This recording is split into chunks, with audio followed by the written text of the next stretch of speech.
afternoon, viewers, and welcome back. It has been a fantastic discussion so far. Indeed. About the patriot of justice. I know our youth parliamentarians had an excellent lunch and the lunch was well worth it, so it should be wide awake for the rest of this parliamentary sitting. I hope that you have been entertained, you have been informed, you have been willing to participate in the comment section as many of our young people from around the island come together to discuss the importance of this bill and acknowledge the history of St. Lucia and the injustices that have been done. Yes. So we're going to begin momentarily. I think I'll ask, what was your favorite part about the discussion so far? My favorite part is how energetic the speakers are, and you can see the passion that they have for what they say. So my favorite part, I would say, is the passion that they allude. That's very good. And we are about to begin as we welcome the afternoon sitting, or the continuation, I should say, of Youth Parliament Lower House sitting on the bill on patriotic justice. Yes.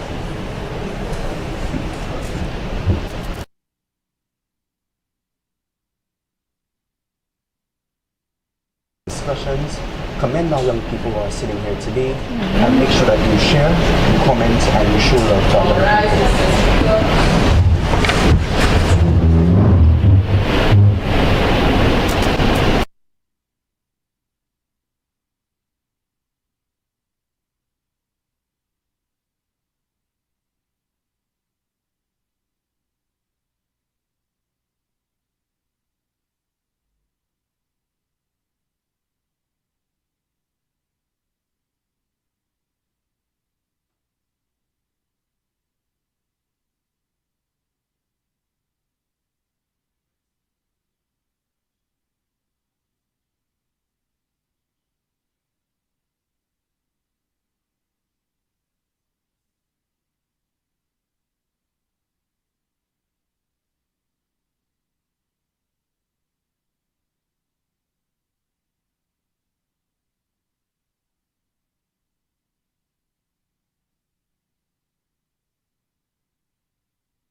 Specially invited guests, and the wonderful people of Choiseul Saltibus, I bid you all a good afternoon.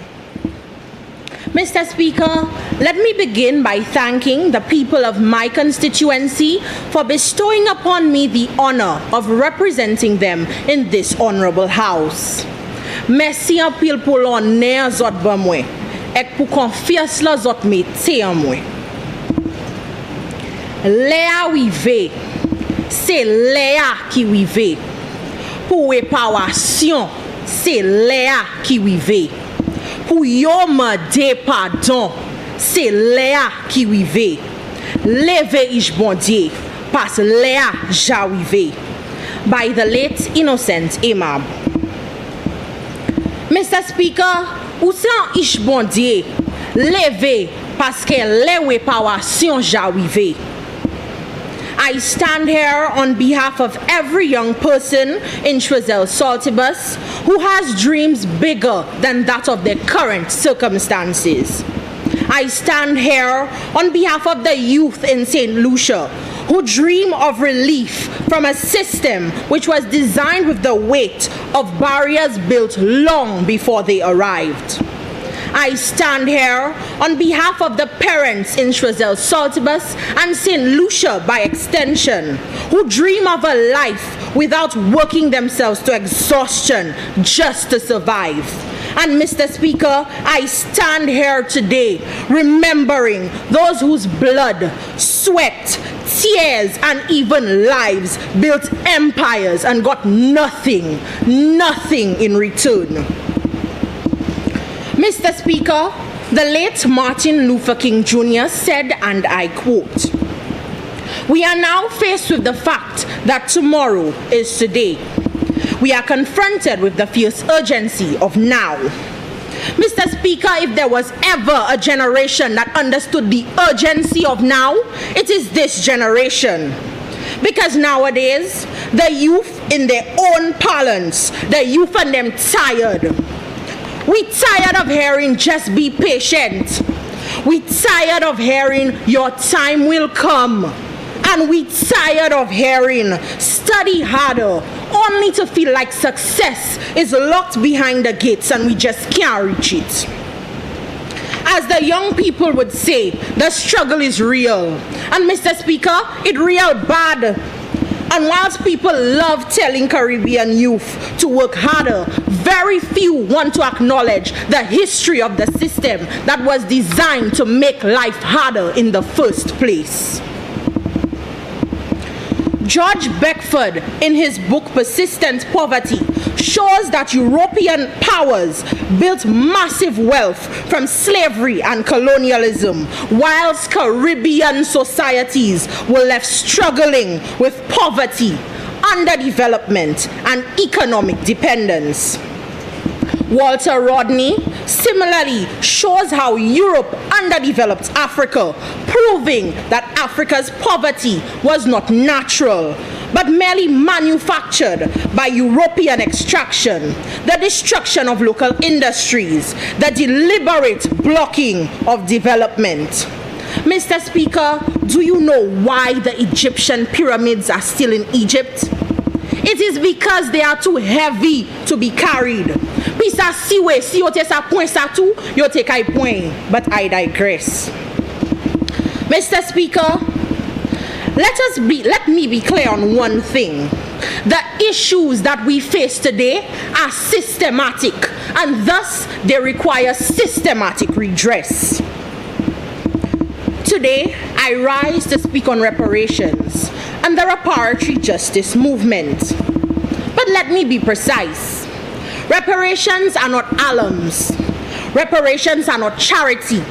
Reparations are not handouts. Nupaka mare pièce moun pitié. Reparations are compensations for historic crimes. The enslavement of African people, the indentured laborers that followed, and the colonial extractions that deliberately underdeveloped our economies. The CARICOM Reparations Commission, established in 2013, led this movement. Its 10-point plan, which demanded 1. Full formal apologies, 2.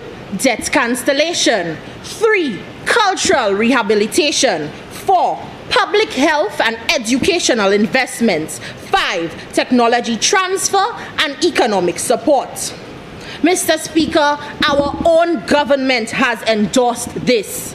The St. Lucian Government's Manifesto of 2021 states, and I quote, "We support the CARICOM Reparations Commission's call for meaningful dialogue with former colonial powers to address the lingering harms of slavery and colonialism."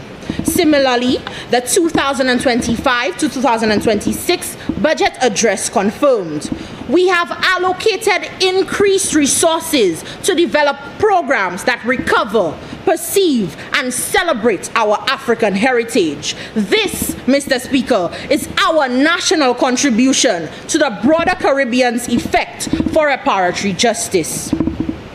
This is not a fringe idea, Mr. Speaker, this is policy. In the words of Innocent Amab, through his song Lea Wive, he said, and I quote, "Nou pa ka selman mande, nou ka demande, ek pou yo kwaze, ek pou yo peye, ek pou yo ban nou espe nou." Reparations are about acknowledging. Reparations are about justice. Reparations are about repair. Mr. Speaker, slavery was not some small misunderstanding in history. It was violence. It was theft. It was generations of African people ripped off their homes, chained like animals, whipped, sold, and worked to death so that empires could prosper. And the worst part, Mr. Speaker, imagine that. after slavery ended, the enslaved got nothing, but the slave owners, Mr. Speaker, got compensated. The very people who committed the crimes against humanity got rewarded, whilst the victims were left to figure it out. If that does not sound wicked to you, then I do not know what does. Imagine, Mr. Speaker, this is analogous to a rapist getting compensated, whilst the victims of rape get nothing, not even justice.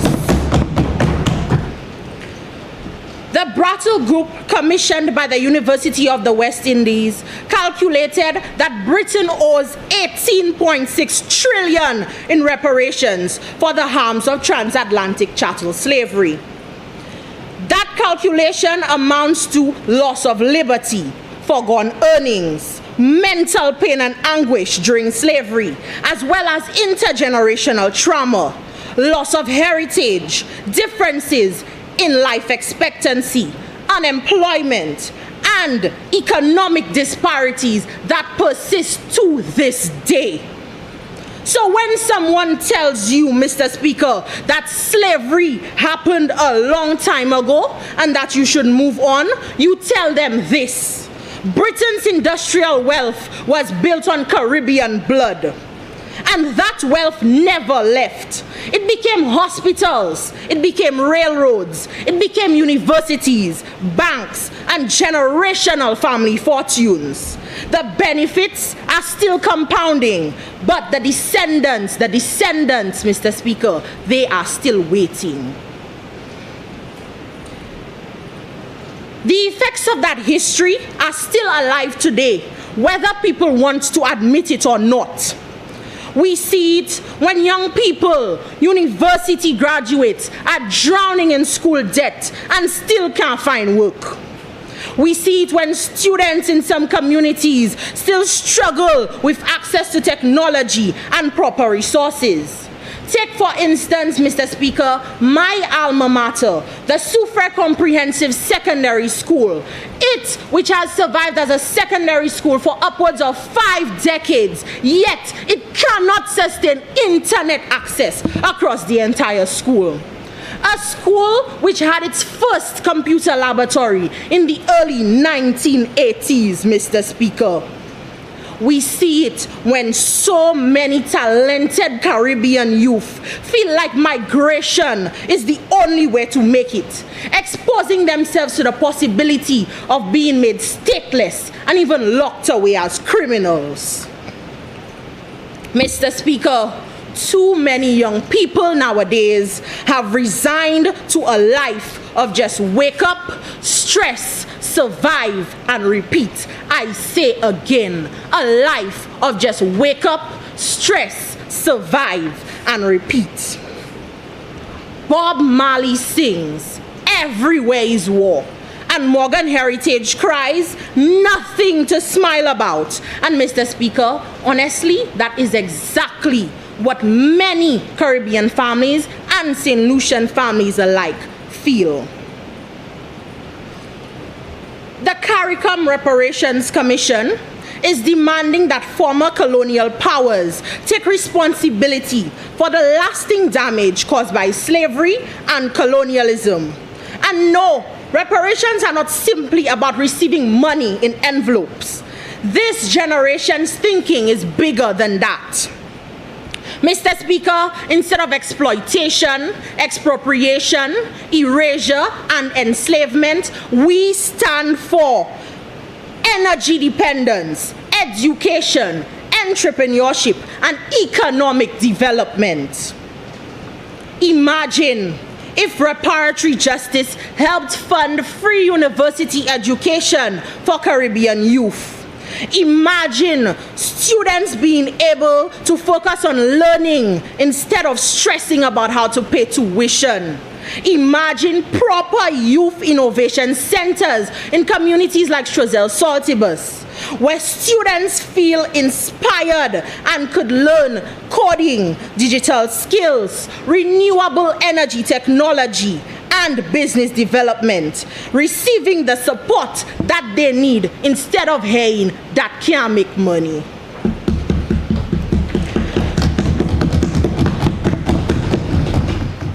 Imagine schools, Mr. Speaker, with proper resources where students feel inspired instead of forgotten. That is what reparatory justice could help create. Because let's be honest, Caribbean youth talented.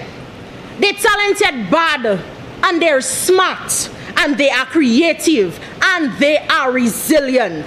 Mr. Speaker, I guarantee you, give a St. Lucian young person one small opportunity and watch them turn that into greatness.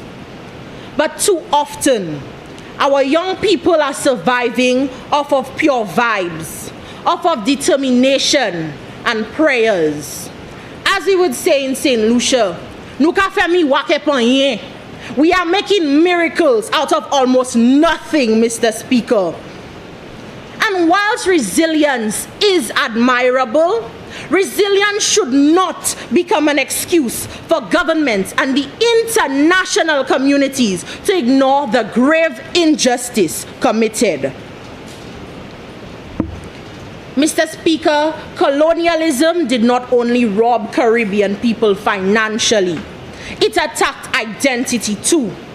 For generations, Caribbean people were taught that speaking Creole meant that you were uneducated. We were taught that our African features were not beautiful enough. We were taught to admire everything foreign whilst looking down on ourselves. But today, I stand proudly and I say, moi c'est un set lycéen et moi sa parle Creole. I am a St. Lucian and I can speak Creole. Reparatory justice must also include restoring pride to our Caribbean identity, to our Caribbean history, and to our Caribbean culture. Young people today are becoming more aware. We are seeing through the system now. We are seeing how history connects directly to the inequalities that we face today. That is why the reparatory justice movement matters so much to the youth. Because this is not just about the past, it is about the future too. It is about whether or not the next generation of Caribbean children inherit struggle or opportunity. I say again, it is about whether or not the next generation of Caribbean children inherit struggle or opportunity. Now, some people might say, but slavery happened a long time ago. Respectfully, Mr. Speaker, that argument cannot hold water.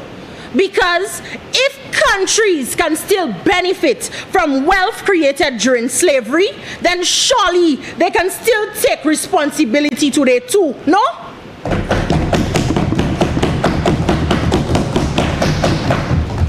You can't enjoy the benefits of history and suddenly develop amnesia when it comes to accountability. Justice did not expire because time passed. There is no statute of limitation on crimes against humanity. Mr. Speaker, there must be justice. Member, you have 5 minutes remaining. Mr. Speaker, we should not just be surviving like our ancestors. The economic growth that was systematically stolen and exported should be repatriated. This is not a request for charity, but, Mr. Speaker, a demand for the repayment of a historical debt. Because right now, more than ever, St. Lucians have become experts at surviving, and that should be enough to break a heart. Before I close, let me say directly to the youth of St. Lucia, do not let anyone make you feel ashamed for demanding justice. Do not let anyone convince you that wanting better for yourself and your country is entitlement. There is nothing wrong with demanding opportunities that your ancestors were denied. There is nothing wrong with demanding dignity. And there is absolutely nothing wrong with Caribbean people recognizing their value. As the song says, we rich in culture, rich in spirit, and rich in strength. And right now, Mr. Speaker, it is time for Caribbean and St. Lucian youth to also become rich in opportunity.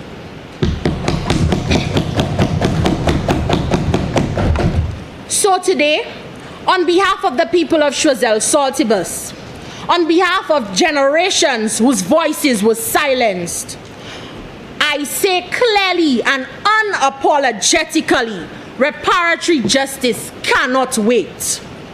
Youth development cannot wait. Educational investment cannot wait.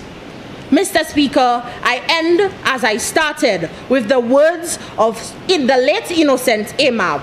Léa wive, c'est Léa qui wive. Pour réparation, c'est Léa qui wive. Pour yon mande pardon, c'est Léa qui wive. Leve ish bondye, pas Léa jawive. Mr. Speaker, Léa wive. The time is now. I thank you.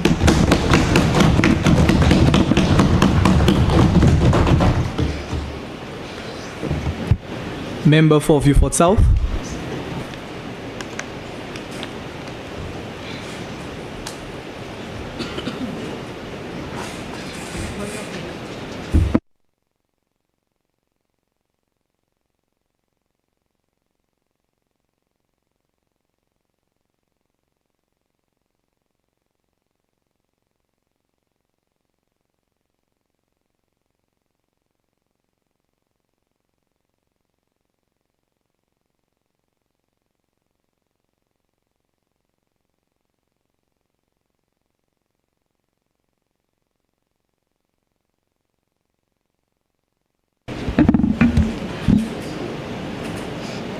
Mr. Speaker, honorable members of the House, and the proud constituents of Vieux-Fort South, I wish you a good afternoon.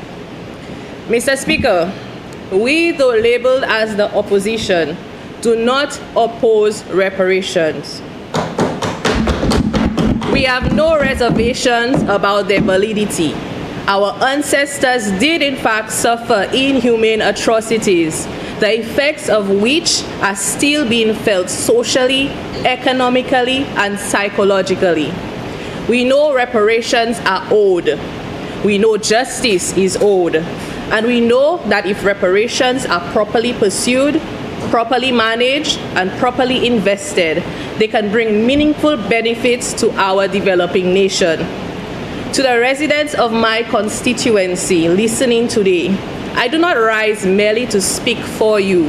I rise to speak to you, because this conversation cannot remain locked away in committees, government offices, academic spaces, and political speeches.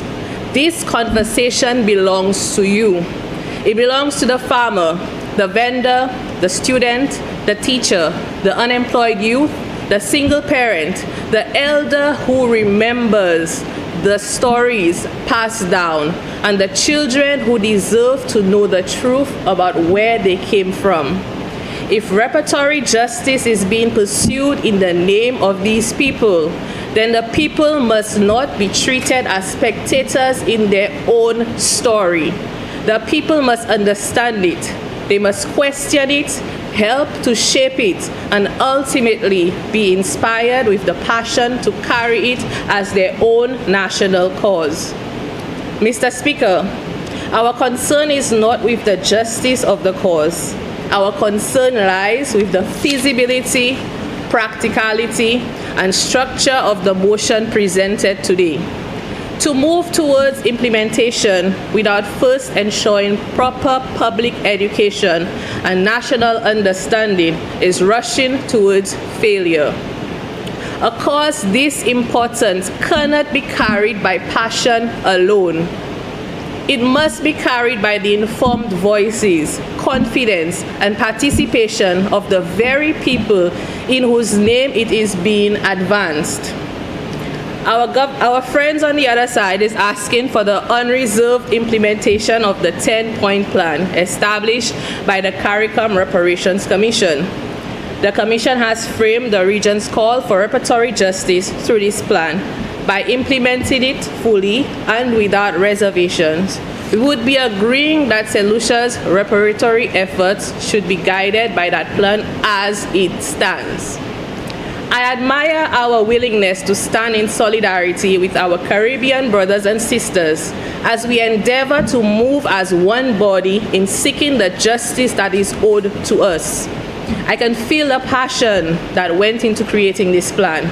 Its wording captures a genuine need for justice and rests on a strong moral foundation. Unfortunately, while the moral cause is strong, the design of the plan itself is flawed.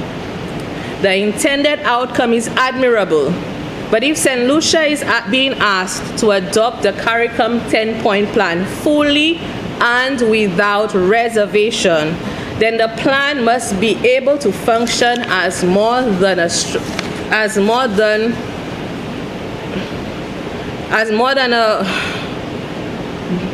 framework, and structure of the motion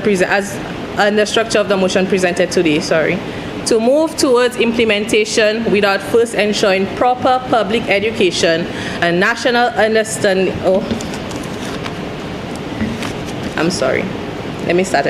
The intended outcome is admirable, but if St. Lucia is being asked to adopt the CARICOM 10-point plan fully and without reservation, then the plan must be able to function as more than a moral declaration. It must also operate as a strategic guide that allows for national action. A proper strategic plan should not merely identify broad goals as what exists with the CARICOM 10-point plan. A plan cannot be called a plan simply because it carries noble intentions. A plan must be able to tell the people where they are going, who will lead us there, how we will measure progress, and what price we are prepared to pay for it. None of this is clearly outlined, if at all, in this plan. In that regard, calling it a plan is very generous, and as it operates more as scaffolding than a building plan, useful as a framework, but not sufficient to construct the house. A plan that lacks measurable objectives, timelines, responsible agencies, performance measures, and a clear implementation structure is incomplete as a strategic instrument. If we implement the plan fully and without reservations, as is expected in Clause 1 of this motion, then we risk committing St. Lucia to an established regional framework before clearly defining how that framework should be adapted to our own history, institutions, developmental needs, and national priorities. St. Lucia's history includes African enslavement, the struggle over our land between the British and the French, the displacement of indigenous people, and also the experience of East Indian indentured laborers whose descendants have formed part of our society for generations. Now, before I am crucified, Mr. Speaker, I am in no way claiming that the experience the East Indians had on St. Lucia's soil ever compares to what the Africans who were enslaved here experienced. However, if we are speaking about reparatory justice through a St. Lucian lens, then our national framework must be broad enough to recognize the full colonial experience of our people. We must first define what reparation should look like for St. Lucia before taking an unreserved implementation stance. Clause 1 of the motion urges the government to explore avenues for reparations. But then in Clause 2, it recommends that the National Reparations Committee coordinate all research, policy, and advocacy efforts on the government's behalf.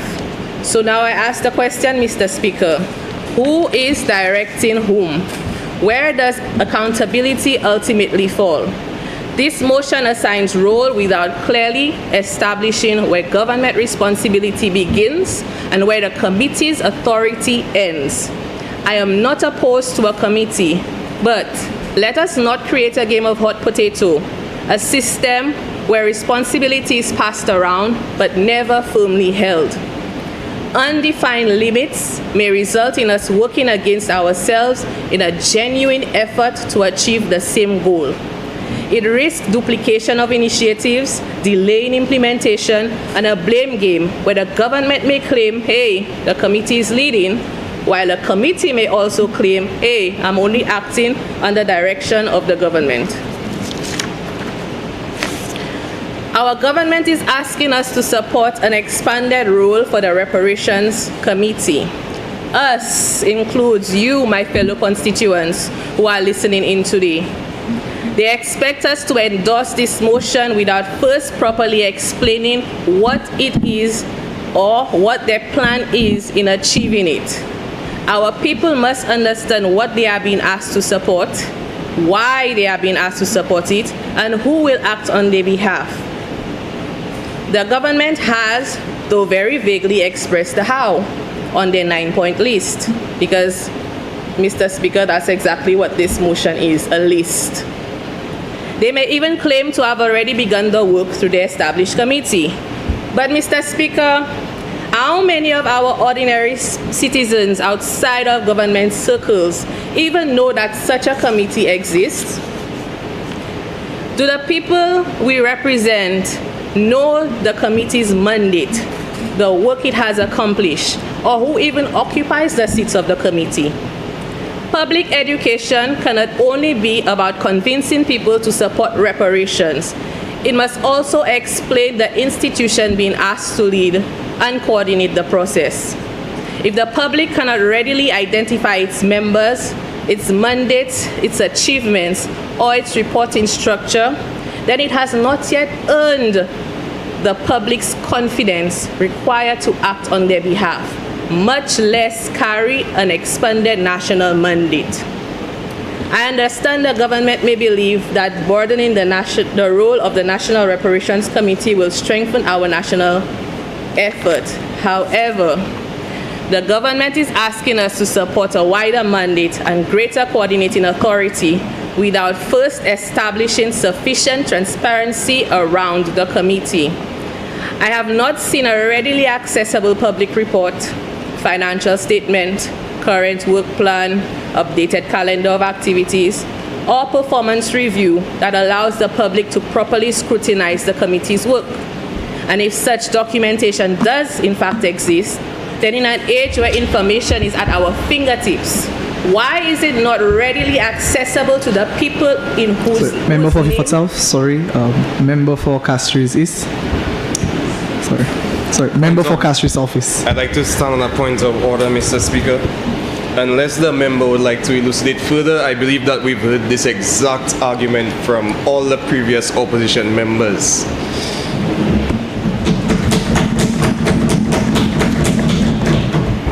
Member for Beaufort South. That's okay, Mr. Speaker. We can put this on a side. There are other arguments to tackle. Mr. Speaker, more than a decade of collective push, and the British government's position remains the same. No compensation, no formal apology, and no acceptance of direct financial liability. This level of resistance should not surprise us. In fact, it should force us to prepare more carefully for the long road ahead. That being the case, are we prepared for the possibility that we may not receive the reparations in the form, timeline, or amount we expect? The battle for reparations will involve negotiations with European governments and other relevant institutions. Before we speak of full implementation, have we defined our fallback position if negotiations fail? Put simply, what is our plan if the response from the other side is no, or in the case of Britain, remains no?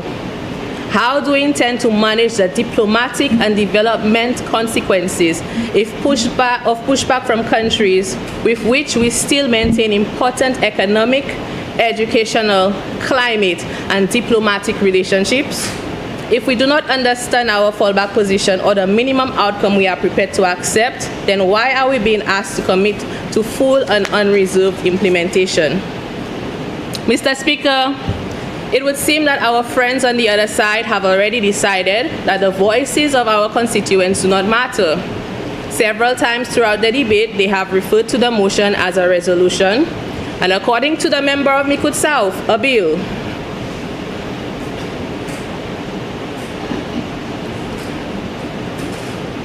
They are speaking as if the motion has already passed and no discussion is needed, despite every member of the opposition strongly affirming that we believe that justice and reparations are owed.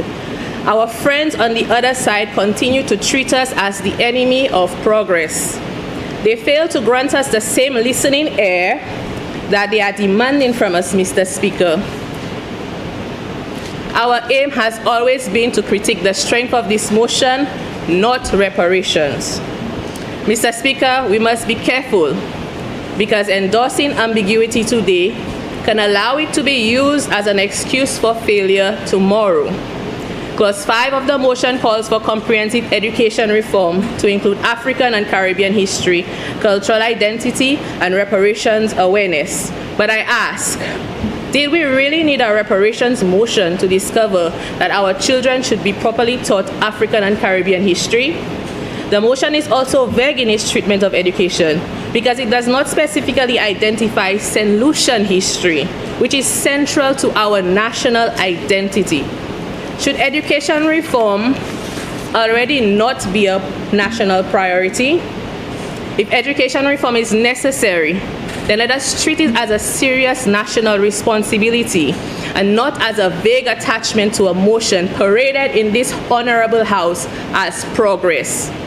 The very fact that this reform is still being raised in this way is itself an admission that successive governments have not done enough to properly place our history at the center of our children's education.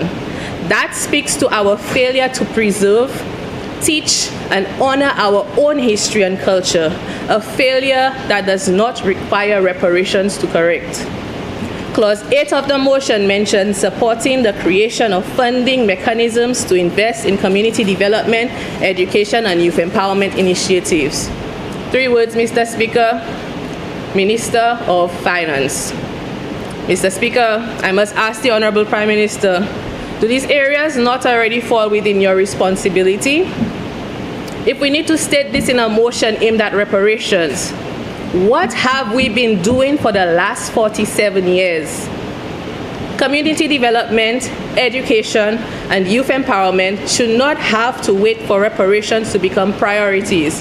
If these areas require urgent investment, then let us address them through clear... Sorry, member for Castries Central.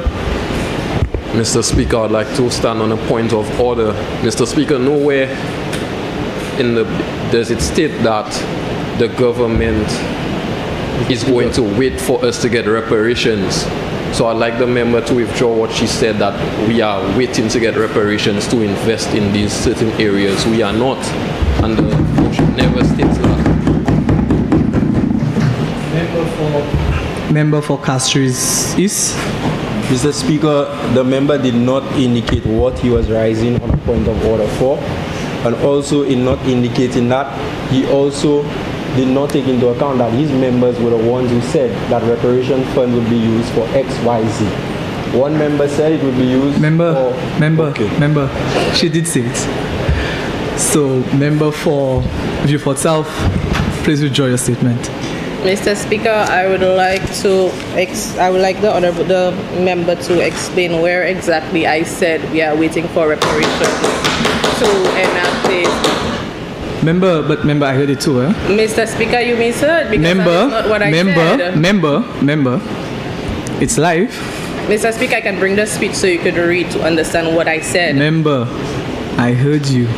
Yes, and I'm telling you that is not what I said. Member, Member, Mr. please Speaker. withdraw your statement. Mr. Speaker, respectfully, I will not be withdrawing my statement because that is not what I said.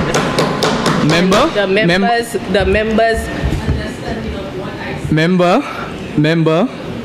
member, for the last time, please withdraw your statement or have a seat.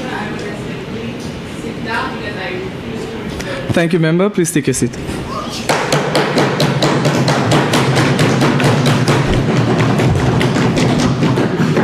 Members, let's respect one another. We have standing orders to obey, and let's follow it.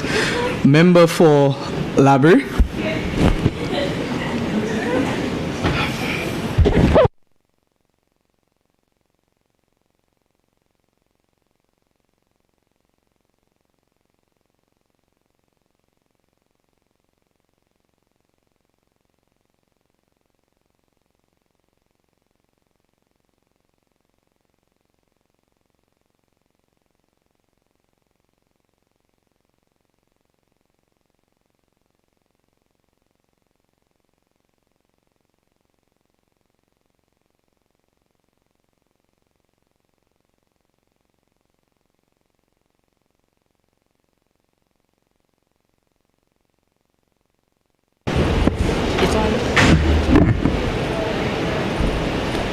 Mr. Speaker, honorable members of this honorable House, distinguished guests present in the gallery, fellow youth parliamentarians, members of the media, and all those joining us via live stream across St. Lucia and beyond.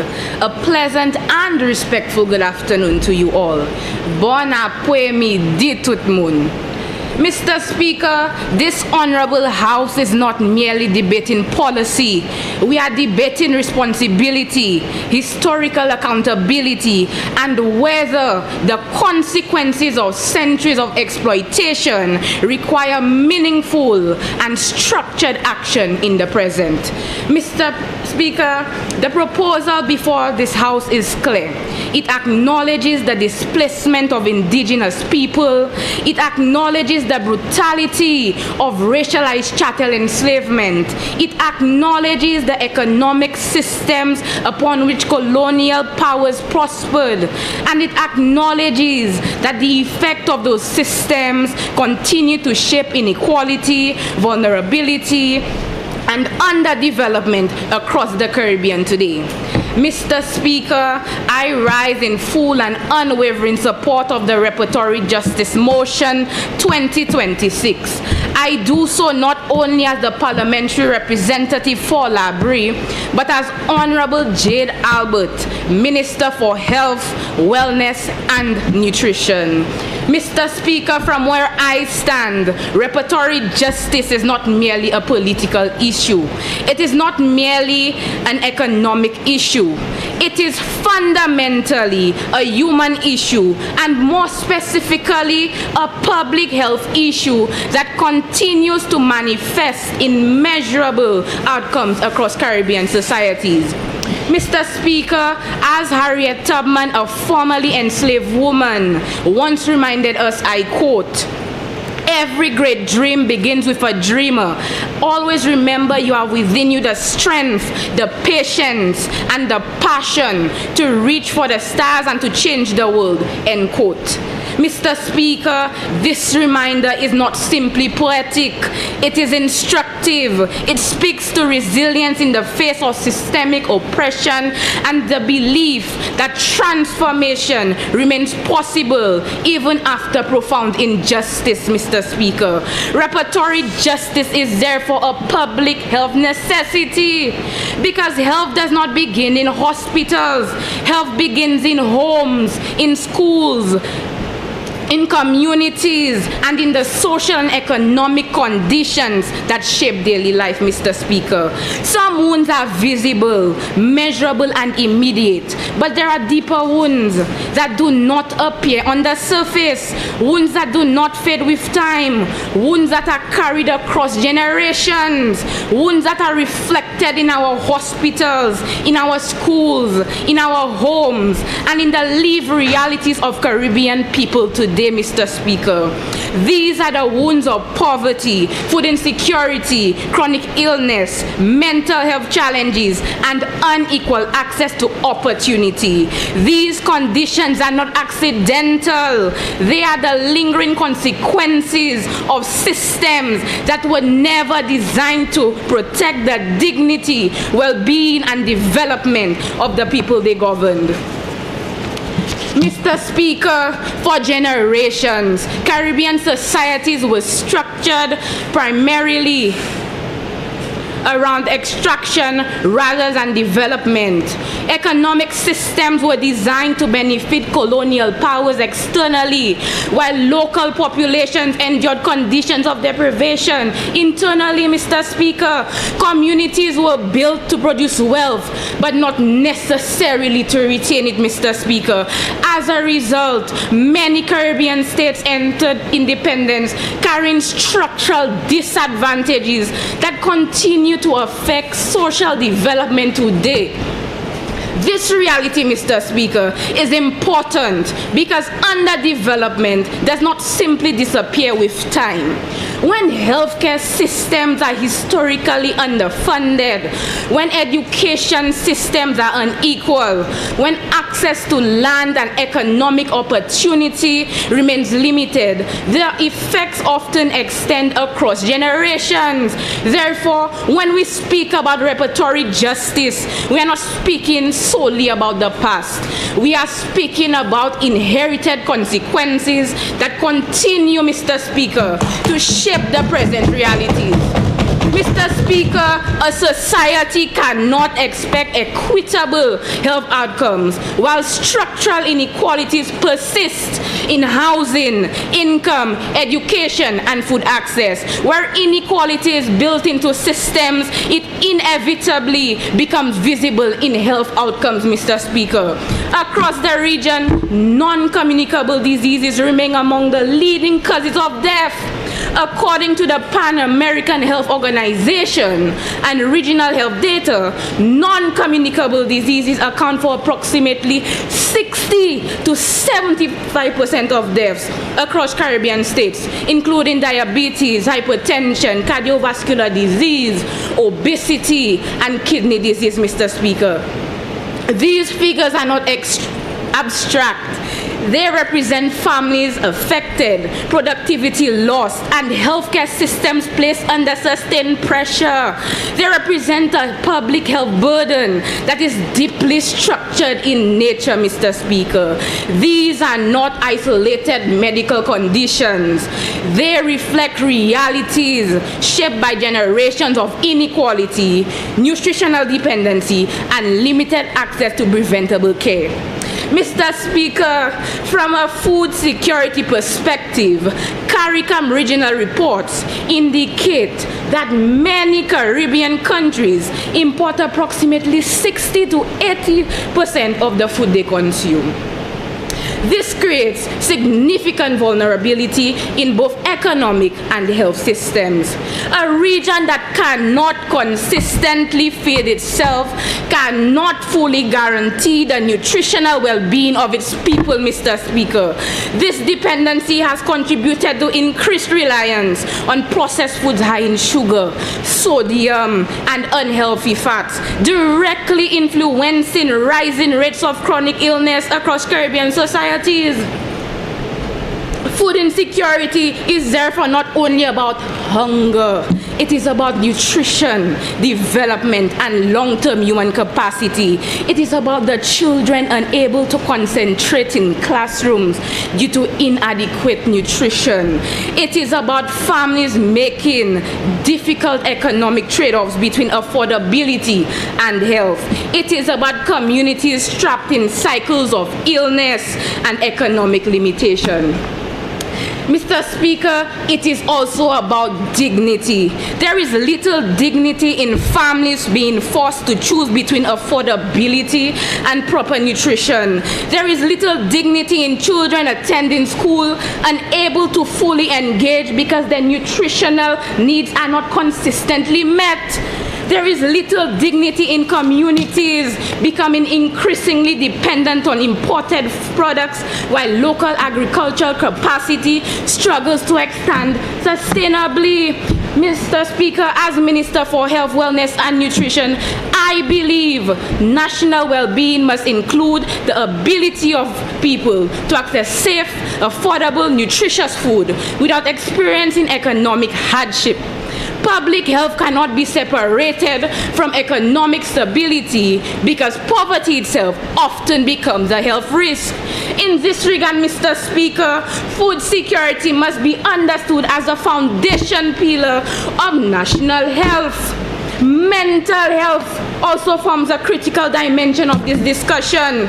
Across many Caribbean societies, mental health continues to carry stigma and is often under-resourced, leaving many without adequate support for anxiety, depression, trauma, and emotional distress. Mr. Speaker, recent regional findings by CARICOM and UNICEF reveal that 56% of young people surveyed across the Caribbean reported persistent worry, while 54% reported feelings of sadness, depression, and hopelessness. Mr. Speaker, these figures should concern every government, every institution, and every society represented across this region.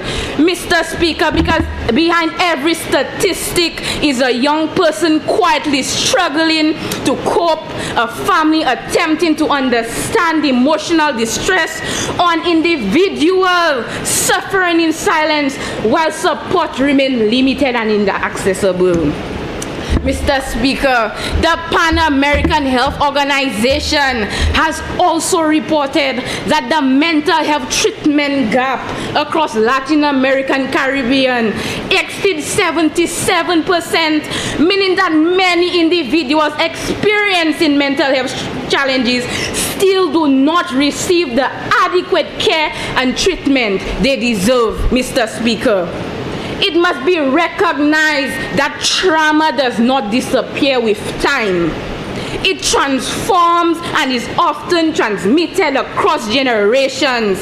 Emancipation ended legal enslavement, but it did not eliminate the psychological and structural consequences that followed, Mr. Speaker.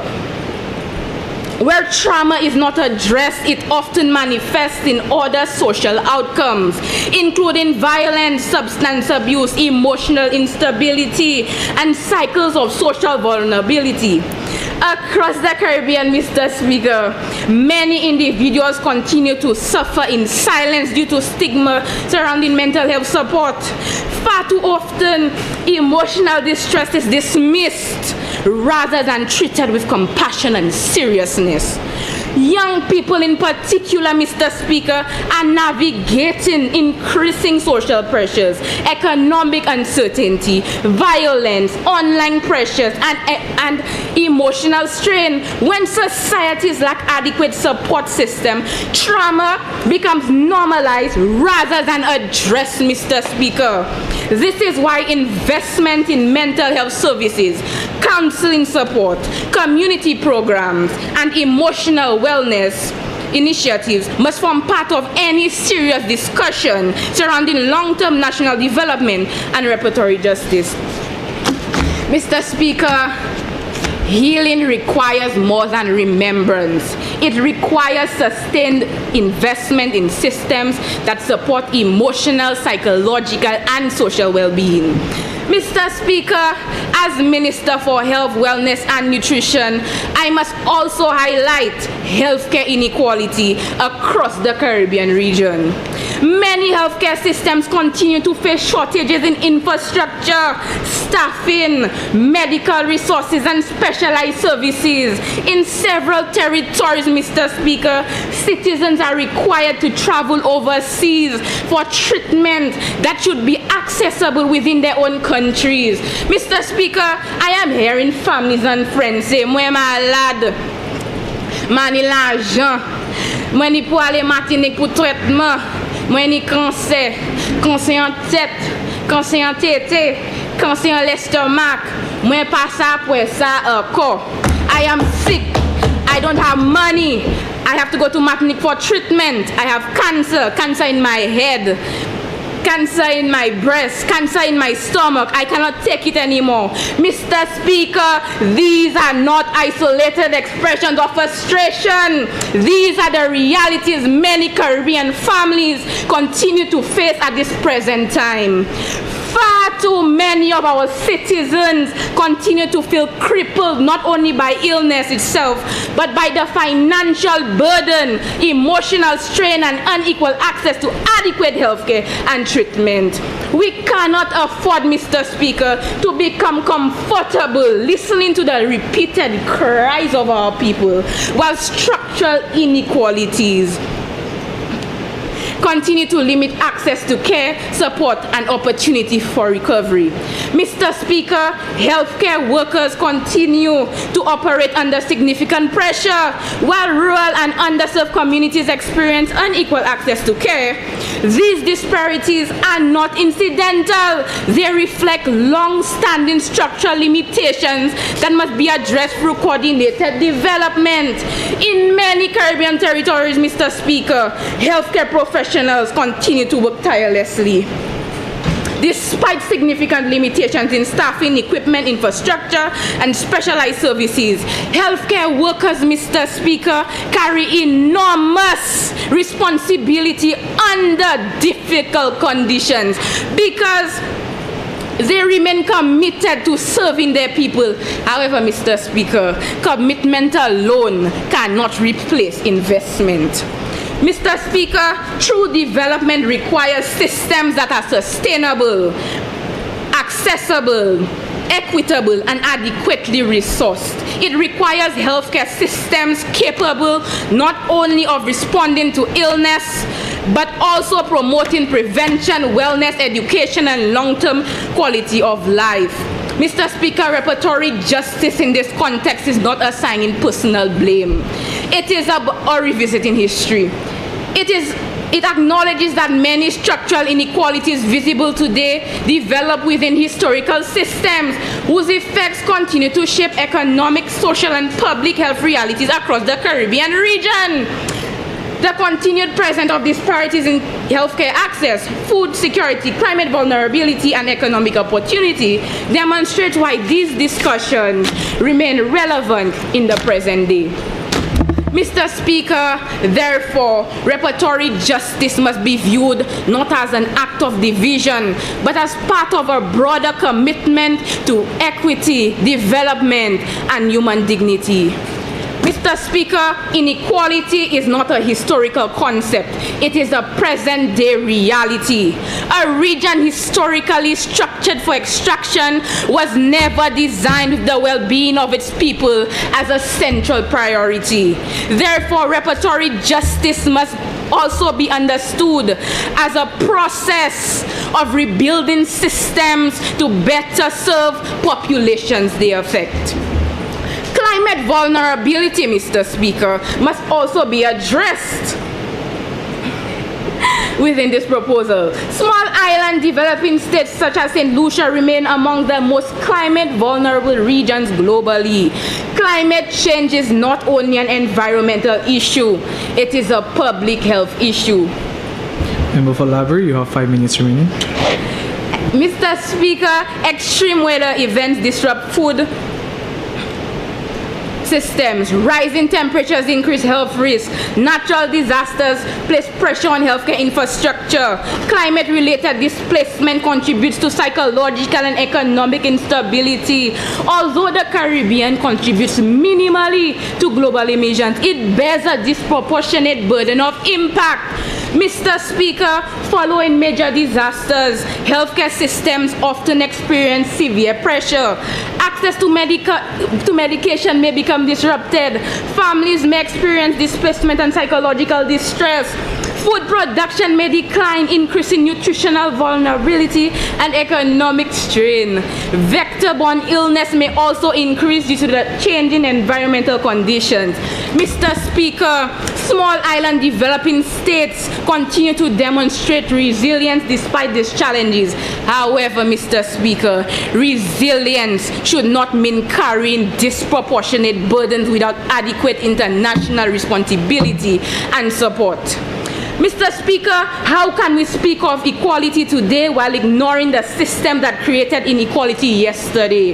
This is precisely why this Honorable House must act, because where inequality remains measurable, silence becomes complicity. Inaction is no longer a neutral position. It is the continuation of structural disadvantage. This House is not being asked to rewrite history, but to respond responsibly to its present-day consequences. Mr. Speaker, justice cannot exist in acknowledgement while inequality continues in reality. We cannot speak of equality while ignoring the structural foundations. We cannot speak of justice while ignoring the systems that produce present disparities. And we cannot speak of public health while ignoring the social determinants that shape human well-being, including income, education, housing, food access, employment, environment, and historical disadvantage. In this regard, Mr. Speaker, I offer my full support for all clauses within this proposal, as they collectively advance the objectives of reparatory justice across education, health, governance, and socio-economic development. From the perspective of my portfolio as Minister for Health, Wellness, and Nutrition, I recognize that these clauses collectively reinforce social determinants of health, particularly in areas such as community development, education reform, youth engagement, climate resilience, and economic empowerment. Mr. Speaker, reparatory justice is not about revenge. It is not about division, and it is certainly not about punishing present generations for actions they did not commit. It is about recognizing historical responsibility and addressing continuing consequences. Mr. Speaker, justice delayed across generations does not become less necessary. If anything, it becomes more urgent. Future generations, Mr. Speaker, deserve more than survival. They deserve systems that allow them to thrive, healthcare systems that protect them, access to nutritious food, mental health support without stigma, opportunities not limited by historical disadvantage, and societies built on justice rather than the lingering effects of exploitation. Therefore, this proposal is not merely about restoring the past. It is about protecting the future health, dignity, and development of Caribbean people. History created the wound, but justice must participate in the healing. Because a society is not judged solely by the history it inherits, but by the justice it chooses to deliver. Therefore, Mr. Speaker, as Minister for Health, Wellness, and Nutrition, and as the parliamentary representative for Labrie, I stand firmly, proudly, and unapologetically in support of the Reparatory Justice Motion 2026. I thank you.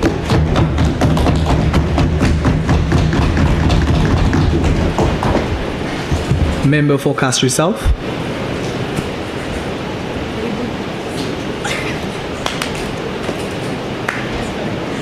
Oh my God, I know, right?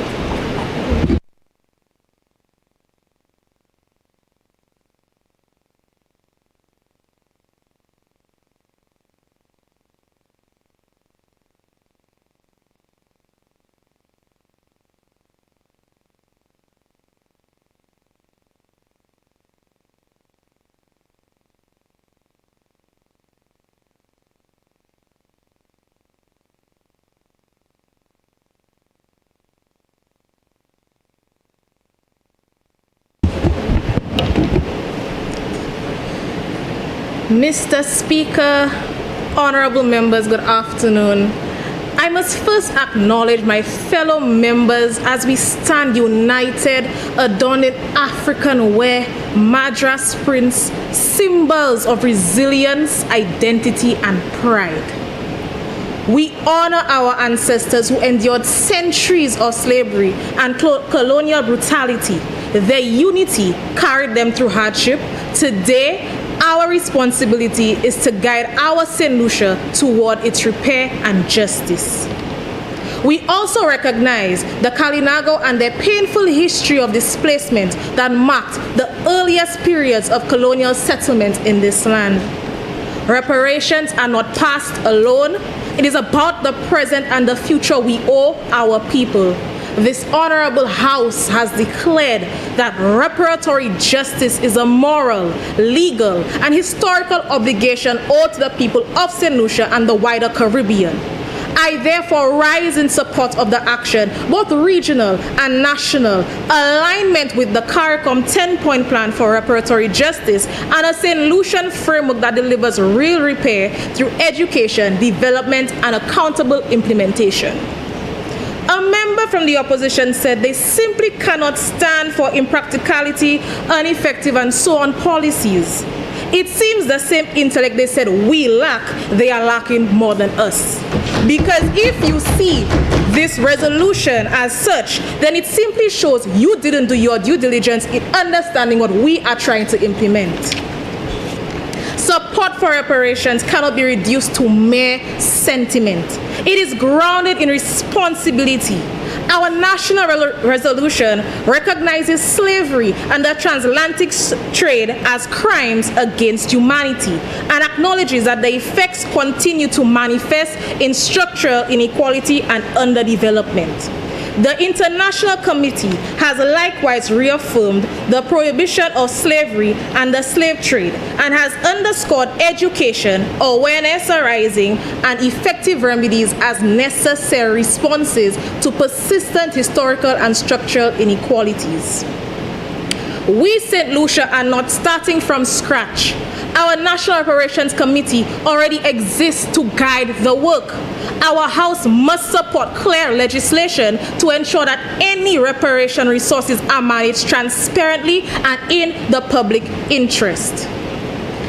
Consider if your constitutional rights under the Constitution of St. Lucia, Chapter 1, your right to life, protection from slavery and forced labor, and protection from inhumane treatment were violated today. Would you not seek justice? The principle is clear. Wrongdoing creates obligations and responsibility requires action. St. Lucia's case, however, is uniquely compelling. Our history was shaped by both French and British colonial powers, and our resolution records that 14 colonial wars were fought over St. Lucia, making the enslaved 7 times British and 7 times French. The constant change in power intensified horrors of enslavement. Any serious reparation framework must therefore reflect the full truth of our history and pursue avenues of reparations from both Britain and France. That is precisely why our response must be structured and forward-looking, guided by CARICOM's 10-point plan, and translated into national reforms that strengthen institutions and deliver measurable development. The opposition keeps speaking about the policies, but the 10-point plan is the closest document we have to represent those things. So, where is your plan? Because I keep hearing no plan. We only have dreams, no blueprints. Where are yours? What are you all presenting? I request we pause for a moment to remember the lives that lived behind these facts. Consider Petronille of Fordo Estate, a name we keep hearing for good reason. Dr. June Suma records Petronille's death in 1833 after severe punishment linked to labor resistance. Dr. Suma further reminds us that emancipation narratives have too often encouraged misplaced gratitude while ignoring the brutality of the system and the reality that the enslaved continually resisted. Petronille's story is therefore not an anecdote. It is evidence of state-protected exploitation, human suffering, and the long-standing denial of dignity that reparations seeks to repay. Education is a central pillar of reparatory justice because repair cannot occur when history is distorted, minimized, or forgotten. CARICOM's 10-point plan calls for action that strengthens education and cultural understanding. This aligns with our own resolution for comprehensive education, reform, and public education. Campaigns on the history and modern impacts of enslavement and colonialism. Education, therefore, is not merely academic. It is nation building. As our own Nobel laureate, Sir Arthur Lewis, most wisely stated, the fundamental cure to poverty is not money, but knowledge. We must therefore, by all means, educate our people. We must equip our young people with historical literacy that aids in strengthening identity to ensure an informed public capable of supporting justice-based development. Reparation must also be approached with the similar seriousness of public policy and the discipline of public finance, guided by law, coordinated institutions, and transparent governance. CARICOM's framework is premised on structured reparatory justice, and our national resolution explicitly supports legislation to govern the transparent management of any reparation resources alongside coordinated national research and advocacy through the National Reparations Committee. This is how we safeguard public trust. Not through promises, but through systems, rules for allocation, reporting, auditing, and measurable outcomes. Such an approach is consistent with international principles that emphasize remedies and institutional measures to address persistent structural inequality rooted in the trafficking of enslaved Africans. Implementation of reparation, therefore, becomes non-negotiable. Reparations must be more than a moral statement. It must become practical repair that the citizens can see and feel. If we say we stand for reparation, then we must commit to the work that makes repair real. Otherwise, we are serving ourselves and not the people that we represent.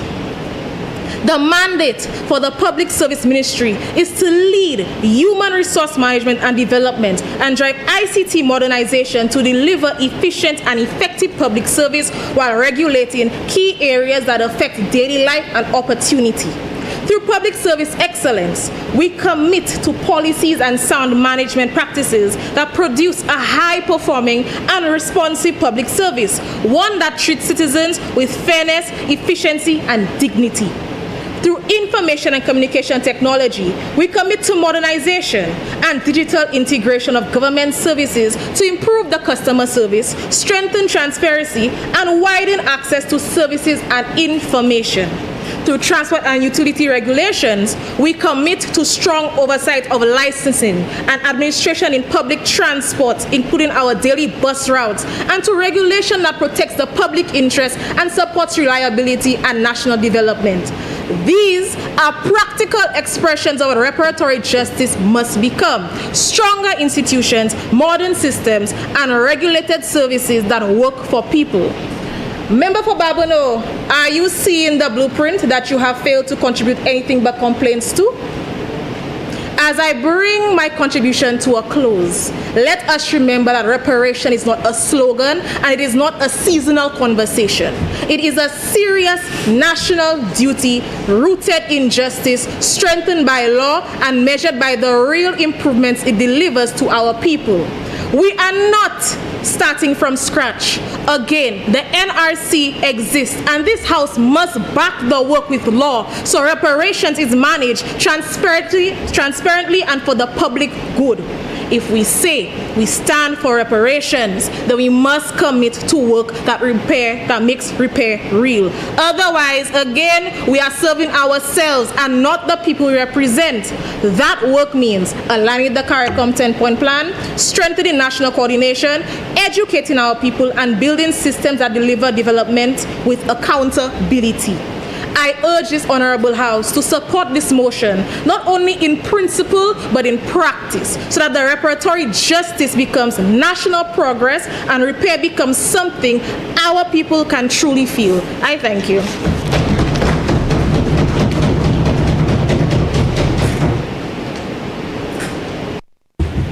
Member for Soufrière.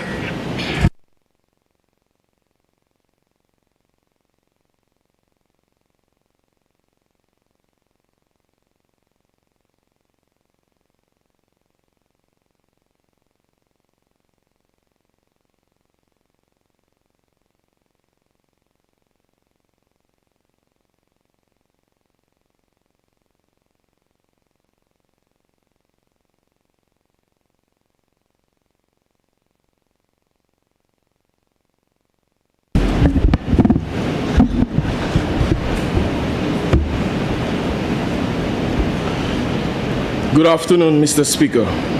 I rise today to extend my deepest respects to you, to the distinguished members of this honorable House, and most importantly, to the resilient, unyielding people of Soufrière who have entrusted me with the solemn duty of carrying their voices, their histories, and their dreams into this chamber today. Mwen vle di tout moun soufouye merci apil pou konfian zot ban mwen jodi a. Mwen vle di tout moun soufouye merci apil pou konfian zot ban mwen pou mwen sa dubout la jodi a.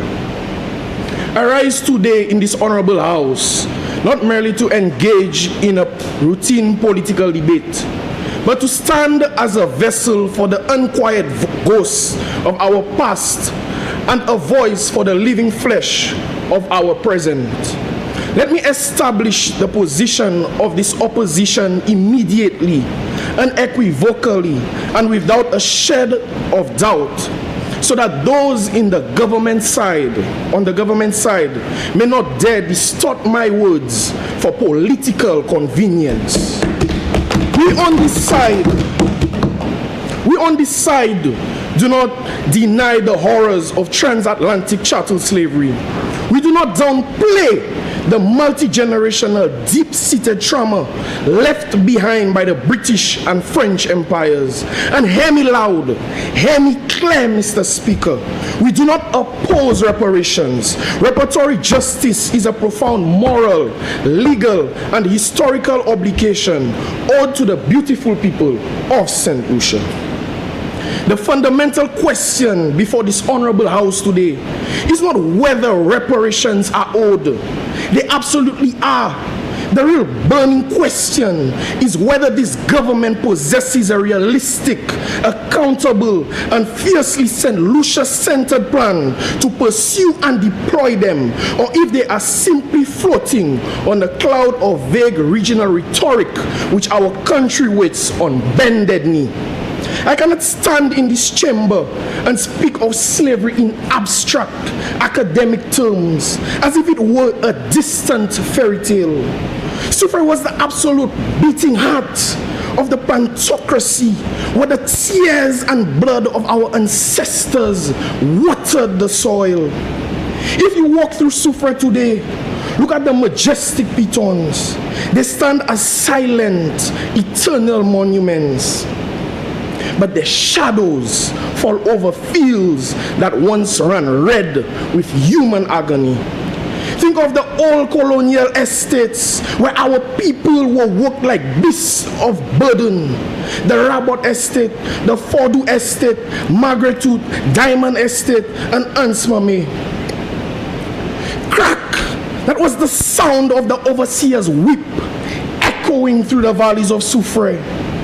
Third, that was the sound of an enslaved mother collapsing from exhaustion under the blazing Caribbean sun.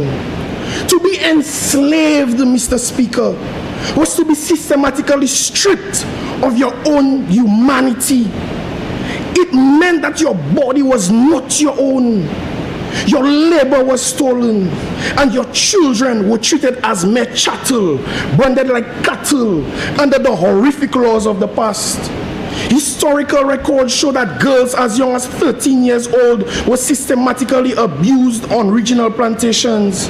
In St. Lucia, women of African descent faced a deliberate, brutal dehumanization meant to devalue them for centuries, a devaluation that we still fight against in modern society. Our ancestors in Soufrière did not take this lying down.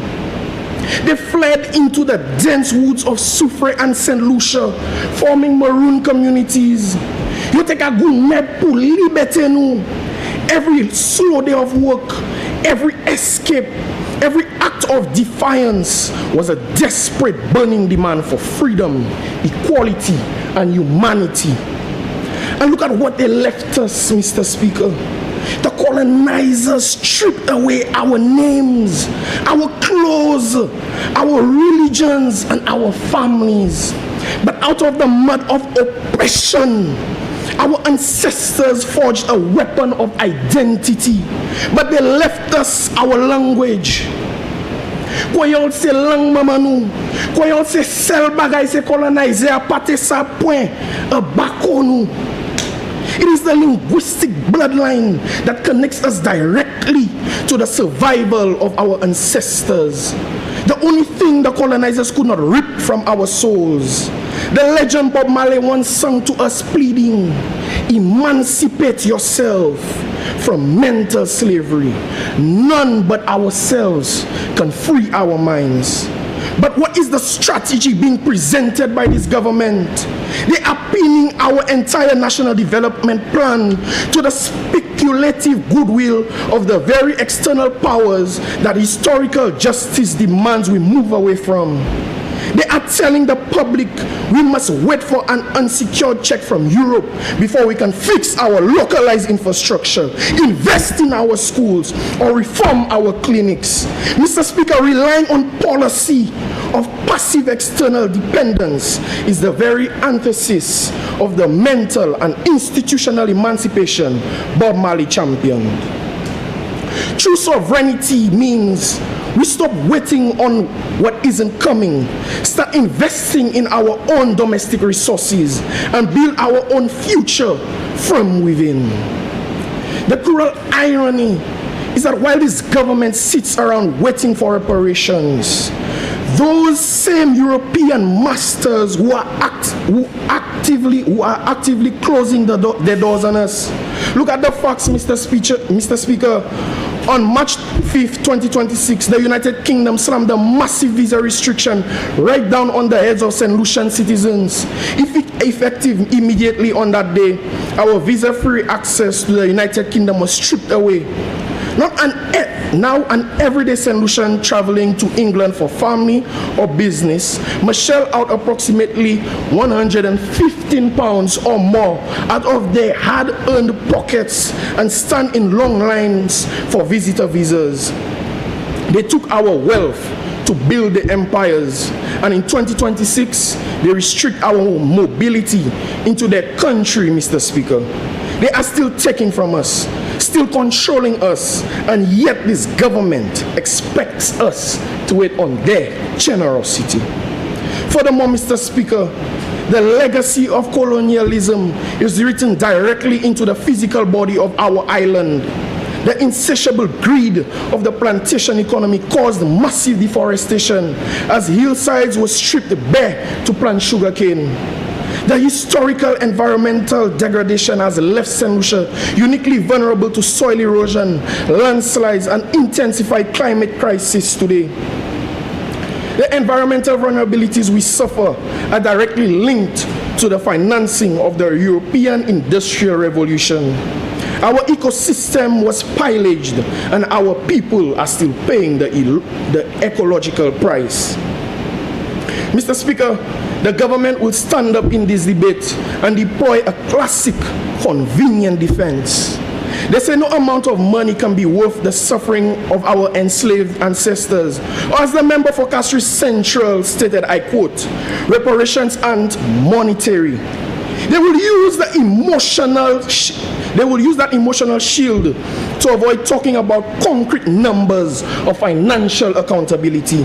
But let us be practical. If no amount of money can quantify the trauma, then why is this government's approach so heavily focused on waiting for external funding from abroad? If you truly believe that human suffering can't be bought, then put pressure where it matters. Stop relying on unsecured liquid payouts that can easily disappear into centralized government accounts. Instead, demand structural, tangible, and institutional investments that can directly uplift the children of St. Lucia. It is time for the government to cease daydreaming about external financial windfalls and start deflecting from the future to execute immediate, self-reliant development solutions right here in St. Lucia. Mr. Speaker, the government points proudly to the CARICOM 10-point plan for reparatory justice. They tell us this is the grand roadmap. But let us be completely straight to the point. The CARICOM 10-point plan is a regional guide, not a specific plan for St. Lucia. Original framework does not answer the localized questions of the farmer in Dennery, the market vendor in Castries, or our suffering families in Soufrière. For how many years has CARICOM been passing resolutions and making grand declarations? 4 decades. And yet, how much cash in reparations have been collected from Britain or France through this regional framework so far? $0 and 0 cents. The political will of the British and French government is completely stagnant, and major European political parties have shown zero intent to enter a legal binding financial payout system.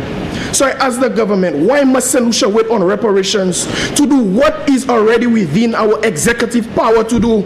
Look at the motion itself. Clauses 5 and 6 call for comprehensive education reform to include African and Caribbean history and national public education campaigns. Mr. Speaker, does the Minister of Education need a check from the British or French government to change our school curriculum tomorrow? Does this government need European money to start educating our students about the horrors of Rabot, Fordo, and Diamond Estates? No! We don't need their money to know who we are. Stop using historical trauma as an excuse for modern day administrative delays and policy failures. Modern day challenges like rising crime, institutional failures, and economic stagnation happening right now under this government's watch. You cannot blame the colonizers for an absence of medicine in our wellness centers today. Mr. Speaker, the opposition does not just critique, we lead with sound policy. We demand that our pursuit of justice be strategic, realistic, and completely transparent. Therefore, we present the following recommendations to this House.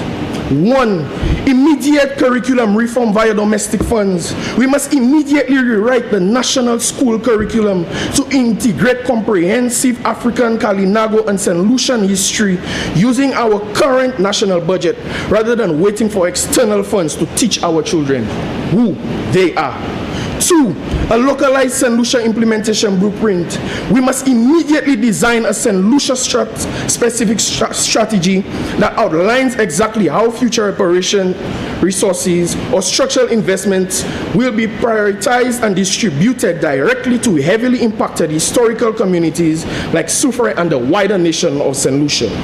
3. An independent oversight commission. Mr. Speaker, I know the government will try to hide behind clause 4 of the motion, telling us they will eventually develop legislation for transparency. But the descendants of Rabot and Fordo estates cannot cash a vague promise. Clause 4 is nothing but a comfortable loophole designed to keep the sensitive resources trapped in the hands of the same centralized politicians. We demand the establishment of a true independent, non-partisan oversight body, including civil society, historians, and youth leaders to ensure strict accountability and prevent the justice owed to our ancestors from becoming just another political slush fund. Mr. Speaker, let us strip away the comfortable illusions of this pseudo sovereignty. The brilliant and fearless Malcolm X once declared, nobody can give you freedom, nobody can give you equality or justice or anything. If you're a man, you take it. Our greatest failure today is this government's absolute refusal to stand on its own 2 feet, choosing instead to remain mentally shackled to the hypothetical goodwill of our former colonizers while our national development suffocates. We do not need a check from Britain or France to teach the children of Dennery, Castries, and Soufrière and the wider nation of St. Lucia who they are. The government can sit across that table, beat their chests, and hide behind the broad pages of a regional pamphlet, but waiting indefinitely on a payout from Europe is drinking from a marriage while our people thirst for real governance, real healthcare, real education, real reform today. Stop treating the generational trauma of our country as a political lottery ticket. It is time for this administration to pivot inward, start building, and for there to be a better solution, and tell them put that in their pipe and smoke it. Mr. Speaker, I thank you.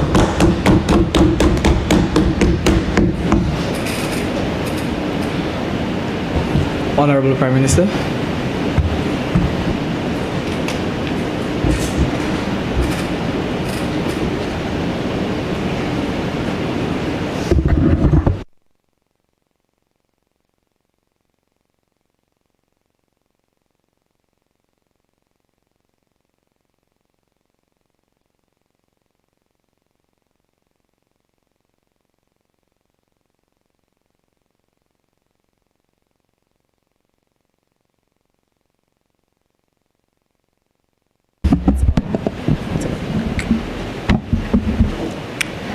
Mr. Speaker, honorable members of this youth parliament, I rise on behalf of the government to respond to the concerns raised by the opposition regarding this motion that has been put forward. But before I do so, I would like to commend each young person who has stood before St. Lucia in this chamber to deliberate on this motion.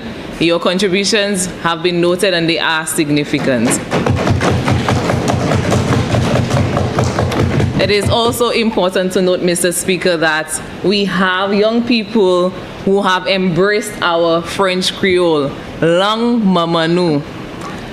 Mr. Speaker, the opposition, the leader of opposition for you, Mr. Speaker, started out his debates by stating that the CARICOM 10-point plan for reparatory justice, particularly in criticism with regards to, fails to define the avenues for which St. Lucia should pursue reparations from Britain and France, and their suggestion that St. Lucia should avoid embarking on CARICOM's reparatory framework altogether. Member for Cast Resist. Point of order, Mr. Speaker. The member is misleading the House. My comments in relation to the CARICOM 10-point plan was that it is a regional guide, not a St. Lucia specific framework. Thank you, Member. Prime Minister. Thank you, Mr. Speaker. Mr. Speaker, with respect to the opposition's arguments, we can understand that the nature of the CARICOM 10-point plan itself is merely, its intention is to govern. Let me say that again. Mr. Speaker, with respect, the opposition's argument misunderstands both the nature of diplomacy and the purpose of the CARICOM 10-point plan itself. The motion intentionally calls on the government to explore avenues, the avenues which he stated firmly that are not directly stated out, because international reparatory justice is not one-dimensional process with a single predetermined route. Reparations are pursued through diplomacy, bilateral negotiation, legal examination, international advocacy, historical commissions, development partnerships, climate justice negotiation, and regional collaboration. The avenues are not absent. They are deliberately broad because effective foreign policy requires flexibility, strategic engagements, and evolving negotiation mechanisms. The opposition asks for every avenue to be predefined before engagement even begins. But our history teaches us that transformative international agreements are rarely born from rigid formulas. They emerge through sustained dialogue, research, coalition building, and political pressure. CARICOM itself represents one of those avenues, a unified regional mechanism for which Caribbean nations amplify their voices collectively rather than struggling individually against former colonial powers. Mr. Speaker, St. Lucia alone, with limited geopolitical influence, would face enormous challenges attempting to negotiate reparatory justice independently. CARICOM provides strength in unity. It allows us to present shared historical evidence, coordinated legal arguments, and collective developmental goals. To reject CARICOM's framework would be to weaken our bargaining position and isolate ourselves from a movement that has already gained international recognition. The opposition also implies that because every detail is not yet finalized, the journey should not begin.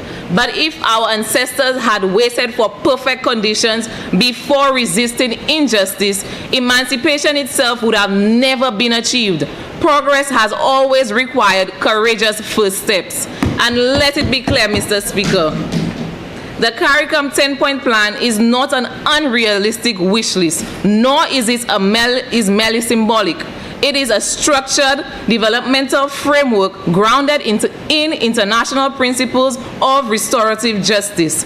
It addresses concrete issues, educational support, public health crisis, technological transfer, debt collection, cultural restoration, psychological rehabilitation, and economic investment. These are not abstract demands. They directly confront the enduring socio-economic realities created by slavery and colonialism. Mr. Speaker, the opposition argues that reparations would come at a too great of a financial cost. But I ask this chamber, costly to whom? Because for centuries, the people of the Caribbean already paid the greatest cost imaginable for stolen labor, stolen wealth, stolen culture, and stolen generations. The economies of Britain and France were enriched through slavery, colonial exploitation, while Caribbean societies were deliberately underdeveloped. The wealth extracted from our ancestors helped build foreign industries, ports, banks, and institutions, while our region was left with poverty, dependence, and structural inequality. If exploitation created financial gain for colonial powers, then repair must naturally involve financial responsibility. Mr. Speaker, the Honorable Member for Barbano stated that we must move beyond talking points and take meaningful action. On that point, we are in full agreement. However, Mr. Speaker, this motion is precisely the stepping stone toward action required. No meaningful national or regional initiative begins without discussion, policy direction, and collective commitment. This motion lays the foundation for diplomatic engagement, regional cooperation, educational reform, and the pursuit of reparatory justice through tangible measures. Action without direction is ineffective, but this resolution provides both the vision and the framework necessary to move St. Lucia from conversation to concrete progress. Mr. Speaker, the opposition suggests that pursuing reparatory justice may strain our relationship with Britain. But I ask this House, should St. Lucia remain silent about historical injustice simply to preserve a relationship rooted in systems that benefited from exploitation and profit? True partnerships are not weakened by honest conversations. They are strengthened by accountability, mutual respect, and justice. Seeking reparations is not an act of hostility toward Britain, but a principal call for acknowledgement and meaningful repay. Mr. Speaker, this government believes that St. Lucia must stand firmly with the Caribbean community in advancing reparatory justice. Before I take my seat, Mr. Speaker, allow me to leave this chamber with not just words, but with a call carried through generations, a call our ancestors whispered through cane fields, through burning sun, through auction blocks, through cries of children separated from mothers, and through every backbend beneath colonial brutality. Today, that whisper becomes our voice, because there comes a time in every nation's story when silence can no longer sit comfortably in the room, when history knocks too loudly at the door to be ignored, when the weight of inherited injustice becomes too heavy for a people to carry quietly. And that is where St. Lucia stands today. There is a line in the song Stand Up, written by Cynthia Erivo, that says, when the silence isn't quiet anymore, Honorable members, our silence is no longer quiet. It echoes in unfunded communities. It echoes in generational poverty. It echoes in the descendants of those who built wealth for empires while inheriting hardships for themselves. It echoes in every young St. Lucian still searching for opportunity in systems shaped by colonial exploitation. But today we do not echo in defeat. We echo in defiance because our ancestors are not merely did not merely survive slavery, they resisted it. They stood up in the markets which they were sold. They stood up in the fields where they were whipped. They stood up in revolts, in prayers, in songs, in secret gatherings beneath moonlight skies. And the women of St. Lucia, those stiff-backed women history tried to overlook, stood tallest of all. They carried nations in their wombs while carrying burdens on their backs. They buried children, endured violence, resisted oppression, and still found strength to nurture culture, language, memory, and hope. So when some of us speak today, why reparations? We answer, because standing up did not end at emancipation. Freedom came, yes, but justice has never fully arrived. The chains may have been removed from our wrists, but inequality remained wrapped around economies. The auction block disappeared, but exploitation evolved. The enslavers were compensated while the formerly enslaved inherited struggle, and still our people stood up. Sir Arthur Lewis stood up through scholarship and intellect, exposing economic truths of colonial exploitation to the world. CARICOM stands up through advocacy. Youth stand up through education and activism. And today, this youth parliament stands up by refusing to treat history as a closed chapter when its consequences are still being lived daily.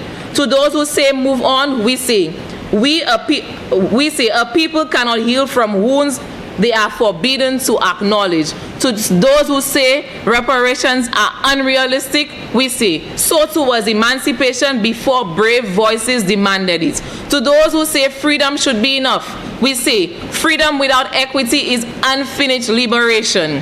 Mr. Speaker, the beauty of this song Stand Up is not merely in its melodies. It's in its declaration. It reminds us that there comes a point where fear must bow to courage, where exhaustion must surrender to conviction, where generations rise and declare no more. So today, this government says, no more historical amnesia, no more silence around injustice, no more acceptance of inequality as a destiny. We stand up for the Kalinago whose land was taken. We stand up for the Africans stolen from their homeland. We stand up for the enslaved women whose resilience shaped this nation. We stand up for every child who deserves a future not burdened by unfinished business of the past. Because reparatory justice is not revenge. It is restoration. It is recognition. It is repay. And perhaps the greatest lesson our ancestors teach us is that even in humanity's darkest chapters, people are still finding the courage to rise. So let history record that when our generation was called to confront injustice, we did not shrink. We did not retreat into comfort. We did not allow cynicism to silence conviction. We stood up. St. Lucia stood up. The Caribbean stood up.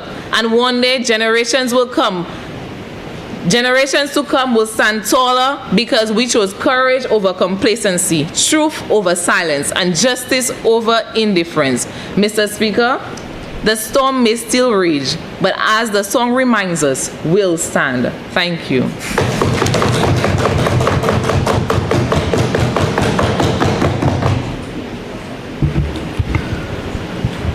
Honorable members, the question is that Youth Parliament 1. Calls for the full and unreserved implementation of CARICOM 10-point plan for reparatory justice. 2. Urges the government of St. Lucia to explore avenues for reparations from both the British and the French relating to the enduring socio-economic and environmental impact of slavery, including climate vulnerability. 3. Recommends the established National Reparations Committee coordinate all research policy and advocacy efforts on behalf of the government of St. Lucia. 4. Support the development of legislation to govern the transparent management of any reparations resources. 5. Calls for the comprehensive education reform to include African and Caribbean history, culture, identity, and reparations awareness within school curricula. 6. Encourages national public education campaign to raise awareness about the legacy of enslavement and its modern day impacts. 7. Promotes youth engagement and leadership in reparation, advocacy, and decision-making processes. 8. Support the creation of funding mechanism to invest in community development, education, and youth empowerment initiatives. 9. Encourages St. Lucia foreign policy to align with regional and international efforts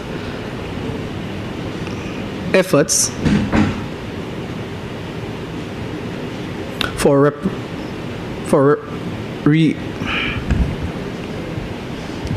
reparatory justice. And be it further resolved that reparatory justice is a moral, legal, and historical obligation owed to the people of St. Lucia and the wider Caribbean.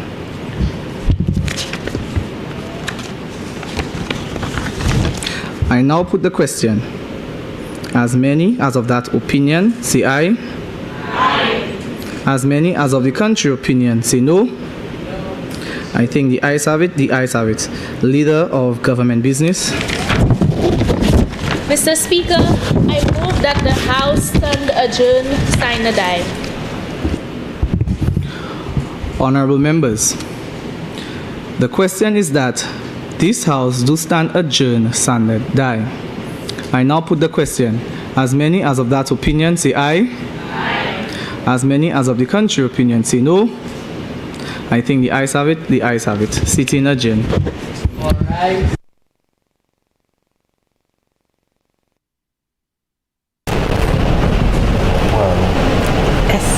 So today discussion highlighted justice and also empowerment for future generations. I'm very excited for tomorrow's sittings. How about you?